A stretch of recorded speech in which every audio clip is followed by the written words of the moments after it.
Mr. Speaker, tomorrow will mark, as I said a little earlier, 100 days since the United States Senate approved its bipartisan compromise highway bill in the United States Senate.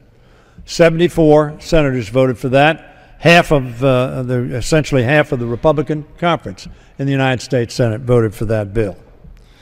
There has been a bill in the House committee. That bill has languished in the House committee for many, many months. In fact, about 4 months after the speaker said he wanted to bring it to the floor. It has not come to the floor, apparently because the Republican Party is divided on that bill, and they don't have the votes for that bill. The measure that passed the Senate, 74-22, and it would have been, by the way, 75-22 had Frank Lautenberger been there. He made that statement on the floor. That's 3/4 of the Senate with the support of 22 Senate Republicans. Americans are wishing that we would come together, reason together, and act together to give certainty to them, to the economy, and to their country. Unfortunately, the House bill that was passed was effectively a bill simply to go to conference. Now, I know my friend, and he is my friend, Mr. Schuster from Pennsylvania, will say that in the article that was written that it was simply that House bill to which he was referring. I take him at his word. He was referring to that. But very frankly, others have said that there were items in the bill in committee that were critically important to them that ought to be in the conference committee report, and obviously the Senate would not agree to those. This bill to which I refer and which this motion to instruct refers is supported by the Chamber of Commerce in cities and counties across this nation. This is truly a bipartisan piece of legislation in the great tradition of transportation bills passed since the Eisenhower era. The gentleman who is managing the time on the Republican side, father, was a great proponent of infrastructure investment, great leader in this Congress on infrastructure, and in fact participated on every time that I think he brought a bill out or as ranking member he worked with was passed in a bipartisan fashion. Unfortunately, we haven't gotten to that point at this point in time. Instead of taking up that bill, the Senate bill, and allowing us to have a vote on it here in the House, and in my opinion, if the Republican leadership let its members vote free of influence by the leadership, that bill would have the majority votes on this House floor. Speaker Boehner has said he wants this House to work its will. In my point of view, in my estimation, that bill has a majority support on the floor of this House. It would have, I think, every Democratic vote, just as the Export-Import Bank had every vote on our side of the aisle. And that's why it passed overwhelmingly, notwithstanding Republican opposition. The caucus on the other side of the aisle, in my opinion, remains divided over how to proceed.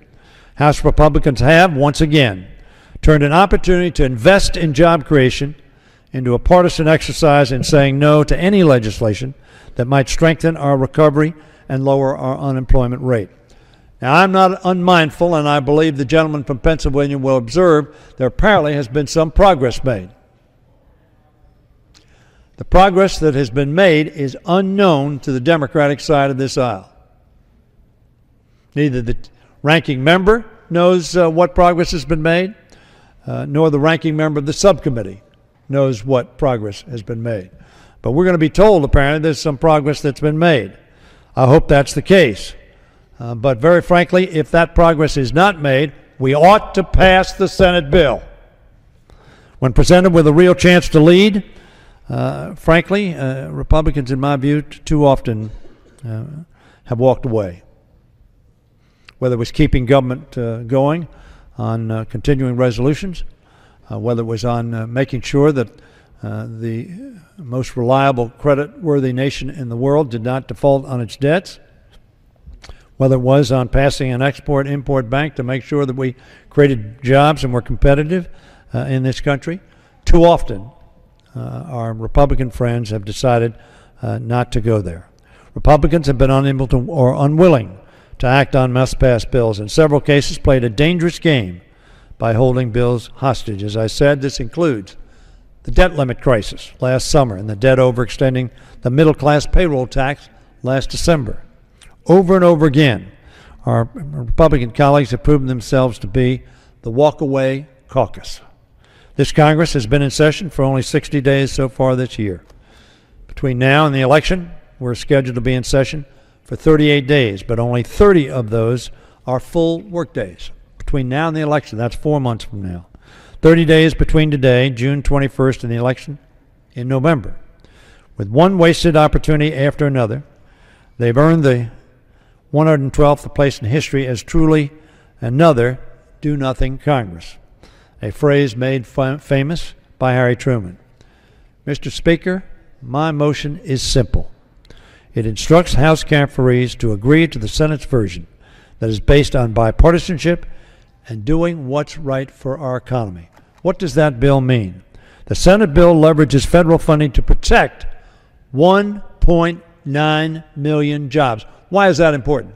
Because we lost 28,000 construction jobs last month alone. Why? Because we failed to pass this bill. In addition to the 1.9 million jobs that this bill would provide, it would provide another 1 million jobs as we expand transportation opportunities. In my home state of Maryland, nearly 29,000 jobs are supported by federal transportation investments. Those are jobs of families who are paying taxes, sending their kids to school, buying groceries, buying goods and services, and supporting our economy. In Speaker Boehner's home state of Ohio, over 55,000 jobs are supported by this bill. And in Virginia, Republican leader Cantor's home state, almost 40,000 jobs are on the line. That highway funding expires July 1st, just a few days from now. For the sake of all these workers, for the sake of all these families who rely on these jobs, and for the sake of all those workers and families who would be advantaged by the passage of these bills and the jobs that it will create, not only save, but create. In Maryland, in Ohio, in Virginia, my colleague Mr. Moran is here, and across our country. Ladies and gentlemen of this House, let's pass a transportation bill that isn't simply another short-term extension. Such extensions provide no certainty to the businesses that rely on sound infrastructure to move goods to market. Let's pass the long-term reauthorization we need that will help put our economy back in drive, not in neutral, and not in R, not in reverse. Don't take my word for it, why this is so important and so urgent. Listen to President Ronald Reagan, who said in 1982, and I quote, and I'm sure, frankly, the gentleman's dad would have supported these statements. Quote, Ronald Reagan, "The time has come to preserve what past Americans spent so much time and effort to create, and that means a nationwide conservation effort in the best sense of the word.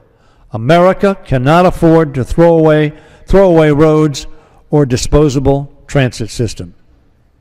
Ladies and gentlemen, it's not too late for this do-nothing Congress to make a U-turn and get back to work.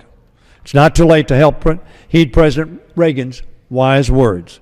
It's not too late to provide our businesses with the certainty they're asking for. I urge my Republican friends to start working with Democrats to make the investments we need to grow jobs and strengthen our competitiveness before it's too late. Frankly, that's what the American people expect. Let's, for once, not disappoint them. Let's pass this motion and work together to move this country forward. And I reserve